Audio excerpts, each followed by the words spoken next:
一生要想得着捷径，心情大到变化，活出一个有意义的人生，尽到受造之物的本分，得接受神的刑罚审判，让神的管教击打不离开，使你脱离撒旦的摆布，脱离撒旦的权势，活在神的光中。你得知道神的刑罚审判就是光，就是拯救人的光，就是人最好的祝福，是最大的恩典，最好的保守。你得知道神的刑罚审判就是光，就是拯救人的光，就是人最好的祝福，是最大的恩典，最好的保守。 Thanks be to God. I find this hymn of God's words deeply moving.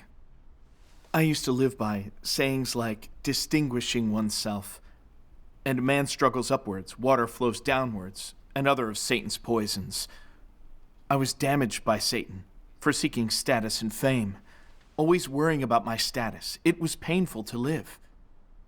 It wasn't until I experienced the judgment of God's words that I came to understand my own corrupt nature and gained some clarity on the consequences of seeking fame.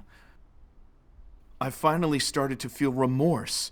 I no longer wanted to live that way, but just pursue the truth and perform my duty well. Thanks be to God. Yes, thank God. I remember September of 2016. My duty was on the hymn team. Soon, our leader came to discuss picking a team leader. As soon as I heard this, I got really excited and began to consider the prospective candidates. Other people on my team were either too young or not skilled to be team leader. There was just Brother Li. He was practical in his fellowship and knew the work. Plus, he had a calm demeanor. I felt that there was a good chance he'd be picked. But my own fellowship wasn't bad either. Plus, I was a good learner and quick to pick up new things. I always saw the big picture. So I figured my chance would be better than his. But everyone in the team was new to that duty and hadn't worked there long, so we didn't know each other well. Whether they would choose me, I had no idea. So I suggested to the leader that he tally up the duties each of us had fulfilled, then designate a temporary team leader. Everyone agreed. I was secretly pleased by this. I felt I had a good track record in my duty. So when it came to being picked, I thought my chances were really good. The next day, I went to the gathering full of confidence. But to my surprise, Brother Li was the person they had picked for the job. I just felt really disappointed then. But to save face, I stoically said, "Thanks be to God. Now let's all work together in our duties." But deep down, I couldn't accept it. I felt completely drained of energy on my walk home. I couldn't wrap my mind around it. Why Brother Li and not me? I couldn't accept it. I felt that by picking someone else but not me with talents, weren't they wasting my skills? I had to prove myself, to show the others what I was made of, even though I appeared calm on the surface. After that, I quietly pitted myself against Brother Li. I worked hard studying, so I could improve my skills and outdo him. I was glad he was slow to learn, and thought to myself, so the truth comes out. You're not so great, and eventually, our brothers and sisters will see who's better. With every mistake he made, I reveled a bit, thinking to myself, do you have what it takes? Others will see. And I felt jealous when I saw him resolve others' issues. I thought, I too have practical experience. I'd be good at fellowshipping if I were team leader. Especially when we discussed work. No matter what Brother Li suggested, I would scramble to say something more insightful than what he said. I remember there was one meeting, and we were discussing ideas for a hymn. Brother Li made a suggestion that was really good. But I thought that if I accepted it, wouldn't he look better than me? How could I hold my head up? I said I didn't like his idea and suggested something else. But the whole group ended up choosing his suggestion. It felt like a slap in the face. Seeing all the group discussing it with fervor, I felt even more opposed to Brother Li and didn't even want to listen. In my previous duty, I had been the team leader, and the others looked up to me. But now, I wasn't team leader, and he was looking better than me. If I had known, I wouldn't have come here. After the gathering, I couldn't seem to get out of my own head, and my spirit was dark. Vaguely aware that I wasn't in the right state, I then prayed to God. Then these words came to mind.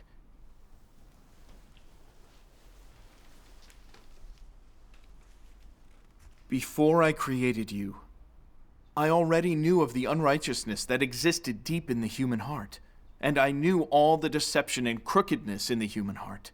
Therefore, even though there are no traces at all when people do unrighteous things, I still know that the unrighteousness harbored within your hearts surpasses the richness of all things I created. Every one of you has risen to the pinnacle of the multitudes, ascended to be the ancestors of the masses. You are extremely arbitrary, and you run amok among all the maggots, seeking a place of ease, and attempting to devour the maggots that are smaller than you. You are malicious and sinister in your hearts, surpassing even the ghosts that have sunk to the bottom of the sea. You reside in the bottom of the dung, disturbing the maggots from top to bottom until they have no peace, fighting each other for a while and then calming down. You do not know your place, yet you still battle with each other in the dung. What can you gain from such struggle? If you truly had reverence for me in your hearts, how could you fight with each other behind my back? No matter how high your status, are you not still a stinking little worm in the dung? Will you be able to sprout wings and become a dove in the sky? God's words exposed all of the ugliness of my vying for name and gain.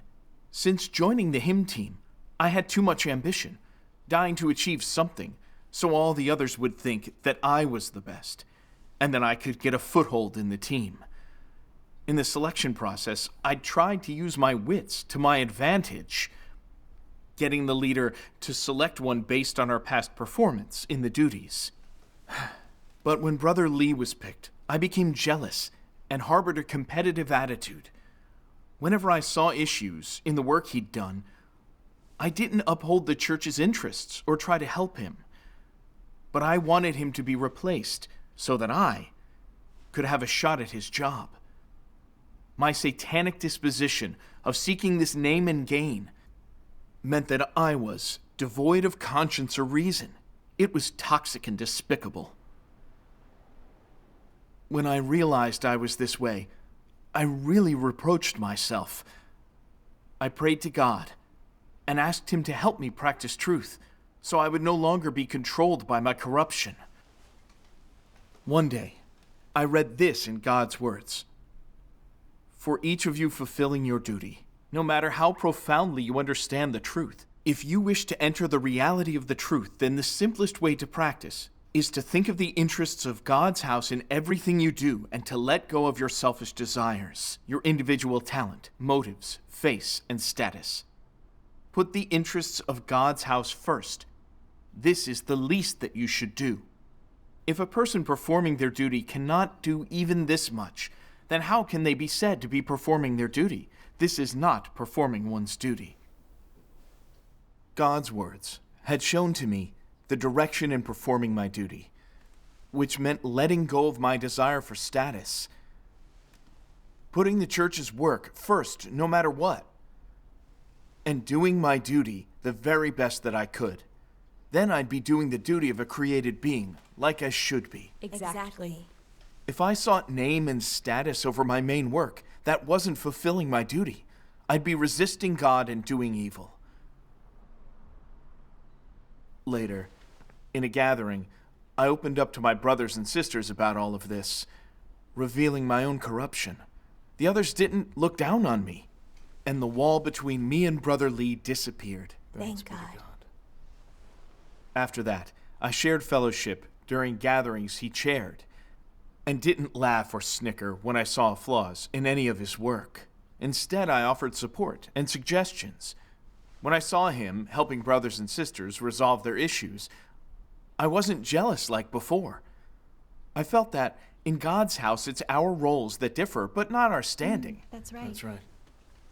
I just wanted to work together to do our duties well. When I put that into practice, I felt much more at ease. And later, I saw God's blessings. Though in the past, our team had the worst musical foundations, it didn't take long before we'd produced a Spanish language song, and other brothers and sisters liked it a lot. Thank God.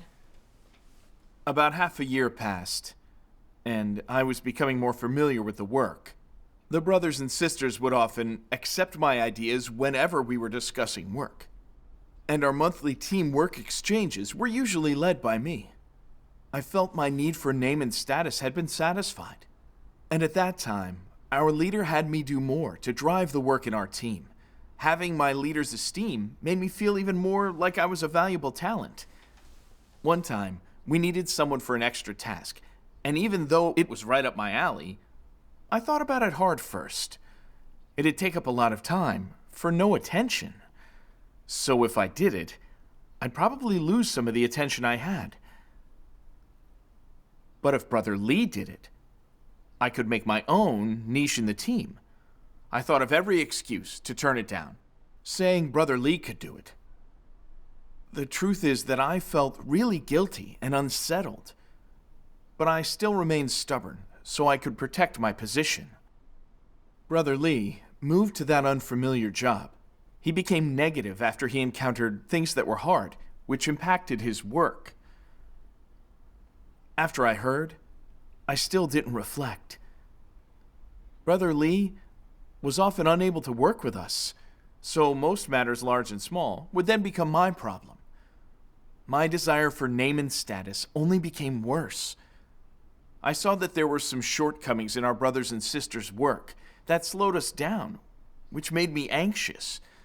I was in charge of this work, so if something went wrong, what would the leader think of me? Would he think that I was incompetent? So then I lost my temper, and I scolded them. You call this doing your duty? Can't you focus? Just do better. They all felt really constrained by how I acted. Another time, I had to leave for a few days, and when I got back, I saw a sister had made a new work plan without telling me. It made me angry. I thought, what is this? You don't respect my authority. I really yelled at this sister. Meanwhile, the team's problems started to pop up. The others on the team weren't accepting my ideas, even giving me feedback. I was offended by this, and my temper exploded. If you all don't want to accept my ideas, just do what you want. See how that goes. Just don't expect me to take the fall when things go wrong. After that, I felt this inexplicable panic and self-reproach. I then thought about how I had been arrogant and always losing my temper. Would God approve? But then I thought, wasn't it all for the sake of my duty? Everyone's corrupt, not just me. I had not genuinely reflected on myself. And then the next day, I sprained my ankle. It was really painful, and it swelled up. I couldn't do my duty, or even walk. I quickly realized that this was God's discipline. And I finally started to reflect. I had been seeking name and status, being arrogant and scolding others. I recalled the whole thing scene by scene, like a movie in my mind. I then wondered, why did I still not change? Why couldn't I stop rebelling against God? A few days later, some brothers and sisters came to see me and fellowship with me. They read a passage of His words that really fit my state. If some people see someone better than they are, they suppress them, start a rumor about them, or employ some unscrupulous means so that other people don't look highly upon them, and that no one is any better than anyone else, then this is the corrupt disposition of arrogance and self-rightness, as well as crookedness, deceitfulness, and insidiousness, and these people stop at nothing to achieve their aims. They live like this and yet still think they're great and that they're good people. However, do they have God-fearing hearts? First of all, to speak from the perspective of the natures of these matters, are not people who act this way simply doing as they please? Do they consider the interests of God's family? They think only of their own feelings, and they want only to achieve their own aims, regardless of the loss suffered by the work of God's family. People like this are not only arrogant and self-right, but also selfish and contemptible. They are utterly inconsiderate of God's intention. And people like this, without a shadow of a doubt, do not possess God-fearing hearts. This is why they do whatever they want and act wantonly, without any sense of blame, without any trepidation, without any apprehension or worry, and without considering the consequences. They do not fear God. They believe themselves to be of utmost importance, and they regard every aspect of themselves as being higher than God and higher than the truth. In their hearts, God is the least worthy of mention and the most insignificant, and God does not have any status in their hearts at all. Have those who have no place for God in their hearts and who do not revere God attained entry into the truth? No. So when they typically go around merrily keeping themselves busy and exerting quite a lot of energy, what are they doing? Such people even claim to have abandoned everything to expend for God and suffered a great deal. But actually, the motive, principle, and objective of all their actions are to benefit themselves. They are only trying to protect all of their own interests. Would you or would you not say that this sort of person is terrible? What sort of person, would you say, is one who does not revere God? Is he or she arrogant? Is such a person Satan? What kinds of things do not revere God? Apart from the animals, all those that do not revere God include demons, Satan, the archangel, and those who contend with God. These words of God were harsh and hit me hard. I saw I'd been so arrogant, selfish, and sly, without reverence for God. When the church needed collaboration, I knew perfectly well that I couldn't do it. But to maintain my own name, my own status, I acted selfishly, which hurt the church's work. If one of the team made a mistake that hindered our progress, big or small, I didn't work with them to help fix or resolve it. I just thought they were dragging me down and hurting my chance to stand out. I would scold them for my high position, and they felt constrained and suffered because of it. I wouldn't take their suggestions, no matter what they were. I would sulk, get mad, use my duty to vent, never thinking or considering the work of the church. Actually, I didn't have any real talent at all. All I had was interest in music and enthusiasm. But God graciously gave me this opportunity so I could make progress professionally and in pursuit of the truth. Instead of cherishing it, I sought status and prestige. I pursued my own interests under the guise of my duty, exploiting my team as a tool to help me get ahead. I lacked humanity. In my actions, I was doing evil and offending God's disposition.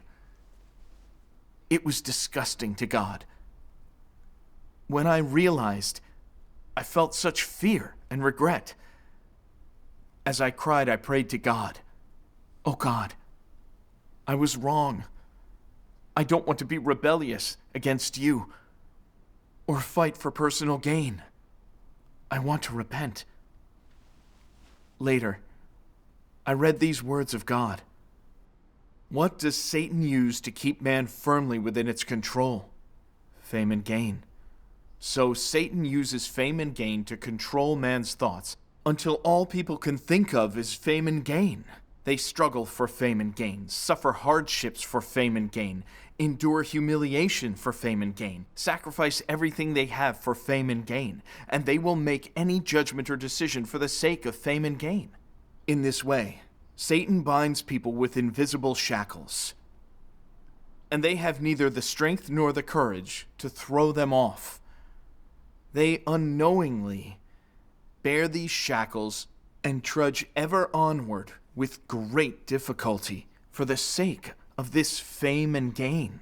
Mankind shuns and betrays God and becomes increasingly wicked. In this way, therefore, one generation after another is destroyed in the midst of Satan's fame and gain. What I learned from these words helped me understand that Satan uses these tactics of fame and gain to corrupt people. Satan's methods in this way hurt people and bind them, causing them to betray God. Yes. Name and status are what Satan uses to destroy people. I had been led by satanic influences such as every man for himself, or this one, distinguish oneself, and man struggles upwards, water flows downwards. These awful ideas were like mottos to me. I grew more arrogant, and no matter where I was, I'd vie for status and others' attention. Even after gaining faith, I always pursued name and status because I wasn't pursuing the truth. To get these things, I worked hard to improve my own skills, and I had suffered a lot too. I competed with others. My ego inflated whenever I achieved anything, and I scolded brothers and sisters. I was self-conceited, arrogant. I lacked humanity. I was living by satanic philosophies, desperate for name and status. Not only did I hurt others, but I disgusted God. And I impacted the church's work with my transgressions and evil deeds. Name and status have done me so much harm. Yes. Indeed. Only then did I see all these ideas, so harmful, that Satan promotes are fallacies. And living by these falsehoods just leads to even further corruption, making us rebel against and be punished by God. Right. That's right. Yes. When I realized all of this, I felt like I'd been treating name and status as lifelines that I had been clinging to. I really was arrogant and so blind. I also saw that it was a path that ran contrary to God. I prayed and repented before God. From that day forward, if I thought about pursuing those things, I would feel frightened. So I would pray and then forsake the flesh. I'd open up to my team, exposing my own corrupt nature. Thanks be to God. Then after a while, I didn't have as much desire to pursue name and status, and I felt some inner peace. When the church chose a leader, my desire for name returned when it was time to vote, and I struggled inside. Should I vote for Brother Li or for myself? I'm not nearly as good at resolving issues through fellowship on the truth. But if he becomes leader, on the chance he actually wins, how will the others see me? I realized that once again, I was seeking fame and status, and thought that frame of mind was really ugly. I prayed to God, cursing and forsaking those thoughts. Later, this passage of God's words came to mind. If your heart is filled with thoughts of how to attain a higher position, or what to do in front of others to get them to admire you, then you are on the wrong path. It means you are doing things for Satan. You are rendering service. If your heart is filled with thoughts of how to change so that you gain more and more of the likeness of a human, are in accord with God's intentions, can submit to Him, are capable of revering Him, show restraint in everything you do, and can completely accept His scrutiny, then your states will get better and better. This is one who lives before God. As such, there are two paths. One merely emphasizes behavior, fulfilling one's own ambitions, desires, intents, and plans. This is living before Satan and living under its domain.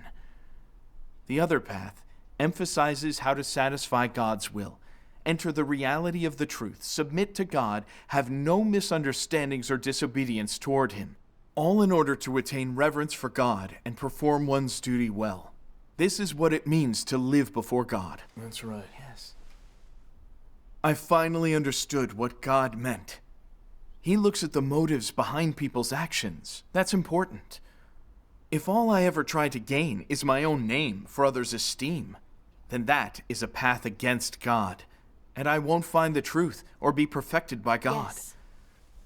I wanted to fix my motives. No matter if I was elected leader, I would submit to God's arrangements and do my duty well. Thanks be to God. When the time came to vote, I thought about principles and voted for Brother Li. Ultimately, he was picked to lead. I was fine with this outcome. Though I had lost, I had no regrets, because I put the truth into practice, casting off the shackles of name and status. Thanks be to God. I felt such inner peace from practicing the truth and satisfying God. And now I know God's judgment and chastisement are my salvation. Thanks Yes, be to thank God. God. Thanks be to God. Thanks be to God.